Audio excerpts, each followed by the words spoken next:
दोस्तों नमस्कार, मैं हूं संजीत कुमार और आप देख रहे हैं बिहार टीचर पॉइंट। दोस्तों आज बात करेंगे नियोजित शिक्षकों के एक बहुत बड़ी जीत के संबंध में। यहाँ जो नियोजित शिक्षक सक्षमता परीक्षा पास करके विशिष्ट शिक्षक बने, उनके ट्रांसफ़र को लेकर के बहुत बड़ी अपडेट है। इससे लाखों शिक्षकों को फ़ायदा होने वाला है, या यूँ कहिए कि फ़ायदा हो गया।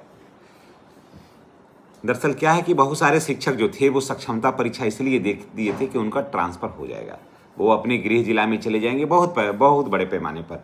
कुछ ऐसे शिक्षक थे जो गांव समाज में थे, वो चाह रहे थे कि शहर के करीब रहें और उनका अपना पंचायत में योगदान वो लोगों ने लिया था, लेकिन वो शहर के आसपास रह रहे थे। तो ये भी चाह रहे थे कि अपना गांव से हट करके शहर में चले जाएं। कुछ ऐसे शिक्षक थे जो अपने ज़िला से काफ़ी दूर थे, नियम ऐसी थी कि जिसके वजह से उनका योगदान हुआ यहाँ, और ये चाह रहे थे कि 20 वर्षों से लंबे समय से जो घर से दूर हैं तो ये अपने ज़िला में चले जाएं। हजारों ऐसी भी लड़कियां थीं जो अविवाहित थीं, बाद में वो शिक्षा मित्र बनी, शिक्षा मित्र से नियोजित शिक्षक बनी, उसके बाद नियोजित शिक्षक से विशिष्ट शिक्षक बनी। वो नैहर से ससुराल जाना चाह रही थी, यानी कि मैके से ससुराल जाना चाह रही थी। काफ़ी कठिनाई हो रही थी। उस समय तो अनमैरिड थी तो सारा कुछ ठीक फिट बैठ रहा था। अब जब भाई बड़ा हो गया, फिर भाई की शादियां हो गई, भाभियां आ गई, उनके बच्चे आ गए, तो इन महिलाओं को कठिनाई होने लगा। तो इन लोगों को ससुराल जाने का मन था, शादी हो गई थी, ससुराल स्वाभाविक है कि ससुराल जाने का मन था। तो ट्रांसफ़र की नीति ऐसी थी कि जिसमें ये लोग ट्रांसफ़र नहीं ले रहे थे। अब सारे लोग सक्षमता परीक्षा दे करके विशिष्ट शिक्षक बन गए। जब विशिष्ट शिक्षक बन गए इस उम्मीद में कि इनका ट्रांसफ़र हो जाएगा, लेकिन ट्रांसफ़र नहीं हो पाया। योगदान करने के बाद बहुत सारे शिक्षक जो थे वो रह गए, अपने विद्यालय में ही रह गए।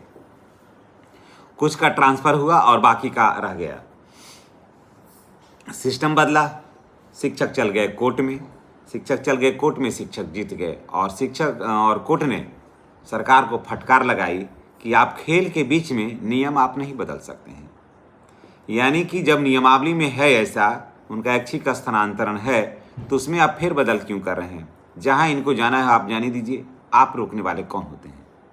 जब आपके नियमावली को पढ़ करके समझ करके इन लोगों ने परीक्षा दिया, विशिष्ट बने, तो फिर आप इन्हें जाने क्यों नहीं देते हैं? ट्रांसफ़र को लेकर के इन लोगों ने, शिक्षकों ने दलील दिया था कि हम लोग ट्रांसफ़र को लेकर के ही हम लोगों ने क्षमता परीक्षा दिया और विशिष्ट शिक्षक बने, जिसका लाभ हम लोगों को अब नहीं दिया जा रहा है।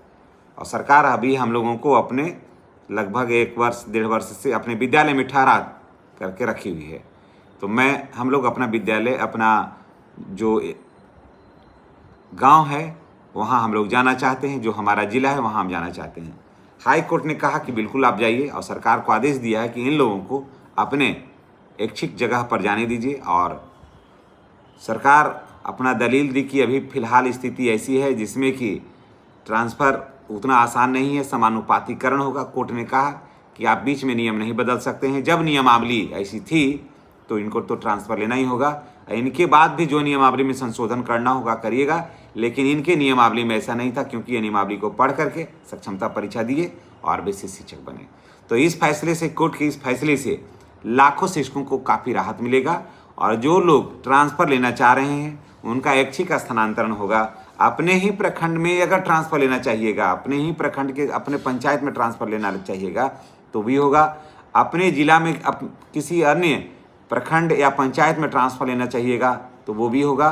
और दूसरे ज़िला में जा कर के जिस प्रखंड या पंचायत में आप लेना चाहिएगा ट्रांसफ़र, वहाँ होगा। यानी कि ट्रांसफ़र विशिष्ट शिक्षकों के लिए बिल्कुल अधिकार है, वो खुला अधिकार है। इसलिए जितने भी विशिष्ट शिक्षक भाई बहन हैं, अब आप जान लीजिए कि कोर्ट का आदेश है, कोर्ट ने कहा है कि 90 दिन के अंदर इनको ट्रांसफ़र दीजिए। तो निश्चित रूप से आप जो है स्वतंत्रता दिवस का जो समारोह है 15 अगस्त को, वो आप अपने नए ऐच्छिक विद्यालय में मनाइएगा। तो चलिए इसी के साथ हम आपसे विदा लेते हैं। नेक्स्ट वीडियो में हमारी और आपकी फिर मुलाकात होगी। जितने भी विशिष्ट शिक्षक भाई बहन थे उनके लिए बहुत ही गुड न्यूज़ है, और आने वाला कल आपका सुखद, सुखमय और मंगलमय होगा, इसकी हम मंगल कामना करते हैं। धन्यवाद।